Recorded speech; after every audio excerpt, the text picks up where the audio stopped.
you know, the reason I'm even in this position now, even having this great conversation with you, and you're someone who I deeply admire your work and everything else you put forth, is because one person gave me an opportunity. And even though I didn't have one of the companies that I own is a construction company. I didn't have the tools. I didn't have the equipment. I didn't have the fancy trucks. I didn't even have team members. Like, it was just me.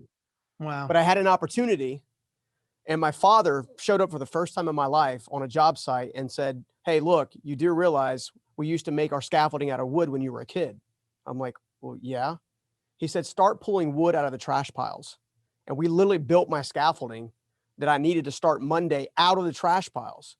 So many times I get frustrated with some of the folks that I've worked with in the past because they don't grasp it. They don't understand that what they could literally look around them and see the kind of assets and resources that are there that may not be financial, but that doesn't make them any less valuable. And that's one of the things that I love about the resourcefulness piece, because it's absolutely true. I mean, that company went on to employ hundreds of team members across several states, you know, but it all started in the humble beginnings. And I've learned not to despise the small beginnings. And I see that people are always in a rush to get to the end destination, not understanding that the process leads them to the destination. Yeah. You know? And then the other thing, and I know you guys have all heard this, but I want to tell you, one of my favorite books is Shoe Dog. Did you ever read Shoe Dog? I haven't, not yet, but I'm going. Great. It's the founder. Put it on your list. And everybody put it on your list. It's about the founder of Nike's story. And, you know, started with nothing, started in a garage, just hustling one pair of sneakers at a time. Like the quintessential entrepreneurial journey. Failed miserably. Bank took their money. You know, government shut down imports from Japan. Everything you could possibly imagine go wrong, went wrong, but they're Nike. And they're here today. And he tells the stories. He tells it so good. I listen to books, not read it. He tells the story this time when the bank called his loan and he was late on paying people. And there were so many people he owed money to. He asked them to come to the building at one time. And he was making sure they didn't pass each other, because if they passed each other, they might see that two different people he owed money to. So he put them in different offices and all these different parts of the company, and how they were stressed. And just when they thought they had it figured out, the merchant company said they could stop like a million times. And he's like, all he kept thinking about is when we get to 1 million, when we get to 100 million, when we get to 1 billion, when we become a household name, when we sponsor Olympic athletes, when we sponsor people in the NBA. And he said he didn't realize, he kept saying when. And towards the end of the book, he said, you know, I look back now, and he said, I'm going to give all the money away to charity. We're already giving $100 million a year away. When I die, it all goes to charity. And he said, I realized that I kept thinking when. And if they asked him about his bucket list, and he said, Stephen, he said, if I could have one thing, I'd realize I checked off all the things on my bucket list and they really didn't move the needle. He said, I wish I could go back and realize that when we were sitting at the conference table trying to figure out how to get the money, or how to get the shipment from Japan, or how to get a merchant account back, or how to solve the problem, how to pay the bills. He goes, that's when I was alive. That's when I was expanding. That's when I was taking uncomfortable action. I was moving forward. He's like, my bucket list would be go back and realize they were the times I was alive. Now I'm supposedly at the end destination and I want to go back. And it just, now I might have paraphrased that, but I felt that emotion, and it puts me back in this space that this is part of it. All the things that went wrong in your life. My partner and dear friend, Tony Robbins, said something once to me that changed my life.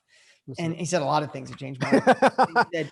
He said, life happens for us, not to us. How would your life be if you realized that the divorce, the change, the bankruptcy, the person letting you down, the spouse cheating on you and leaving you, all the things that you think are your anchor, what if it happened for you?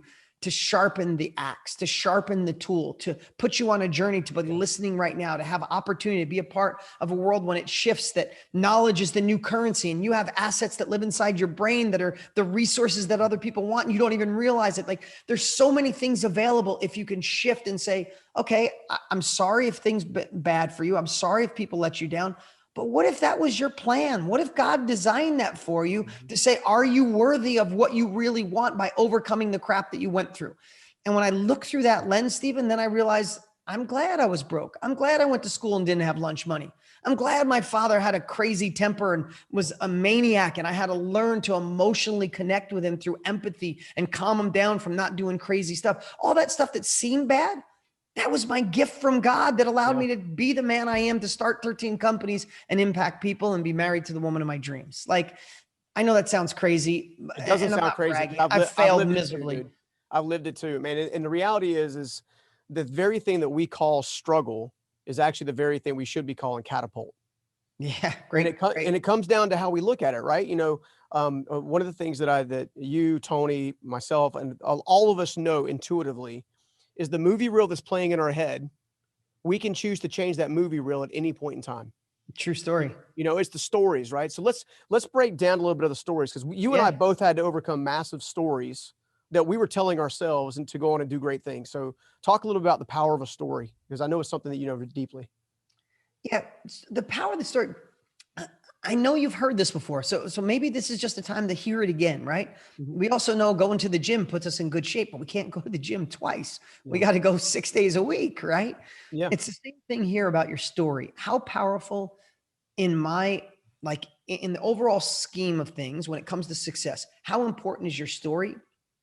It's in the top 10. Like Mhm. it's the top, because the reason I'm going to be bold and say something. Come The on. reason you're not where you want to be at this very moment is in direct correlation to the story you tell yourself on why you can't achieve it. Mm. And I know that because I've been there, right? Um, I touched briefly on my dad. I'm going to tell you something really quick. Yeah. Come on. When I was young, my dad was the youngest of 12. And again, I'm not telling you a story to brag about me. I'm telling you a story just to open your eyes to a different way of looking at things. Mm-hmm. When my dad was the youngest of 12, he was physically abused. He was sexually abused. He's open about it, or I would never share that. Right. Yeah. And when he had me and my sister and I guess I should say, he swore he'd never hit us like his father did to him, but he emotionally messed with us big time. Mm-hmm. He couldn't handle his anger. My dad was a type that would take a bat and knock the windows out of every car in our driveway because he thought something was sideways, and come inside and smash the kitchen table. And, 11 years old, I came home from school throwing up blood because I was so scared. Mm-hmm. And at 12, I moved in with my dad. It was only, my dad, I only saw him every weekend, every Sunday or every other weekend. And I moved in with him because he was getting out of control. I was fearful for my mom's life, and not true now that I look back, but as a 12-year-old, I was scared. Right. So I figured I'll solve this. I'll move out of my mom's house, even though I loved it and had the BMX bike and a great stepdad. I moved out and I moved in with my dad. And I'll tell you, I was scared a lot. But then I realized that I could read my dad's emotions, and I could tell when this anger, like he just had so much, I have empathy for him. He's my dearest friend now. He's 85. He looks 60 and he's my dearest friend. I love him to death. But I look through this lens of this hurt man, rather than being mad, and rather than saying, poor me, I'm like, this guy, I don't know what it's like to be physically abused and get his teeth knocked out when he was 12 years old. And his mom was blind in one eye because his dad punched my grandmother in her eye with her glasses on. She went blind in one eye. Like he watched all this stuff, and he's just trying to navigate. Too strong of an Italian man to go get therapy or anything. Long story short, I'm telling you that I did have a bleeding ulcer at 11 years old because I was so stressed. But then I found a way, Stephen, to get into my dad's heart. And I could feel when he was going down the bad path, and I could turn him. By the time I was 14, I could spin my dad and get him to look through the lens of love and gratitude. And I found a new man inside of them when we did fishing and hunting and had all these incredible experiences. So awesome. I just want to tell you something. In my teens, I remember wanting more. And I can remember the tale of two stories.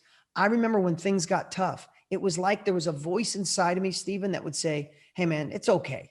You're not gonna be able to make it because no one in your family has money. Your dad's batshit crazy. Like, it's okay if you just settle for life. I remember that story speaking to me like a megaphone, but I also remember there was another voice that said, fuck that, excuse my language. Like, you are a strong man. You were able to tame a man that everybody was afraid of. You were able to do this. If you could overcome that, you can overcome everything. So let me just fast forward 30 years. I can go on stage with my partner and dear friend, Tony Robbins, and be 40,000 people in the audience.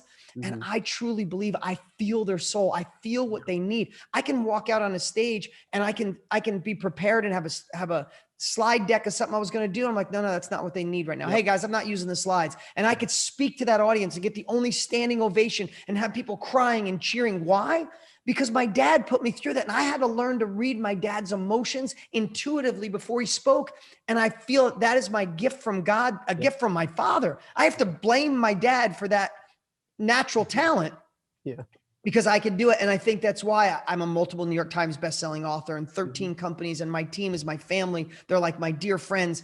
I think all of that was because of that. Now, it's the same story. I could have had the story on why I didn't move forward because look what my dad did to me.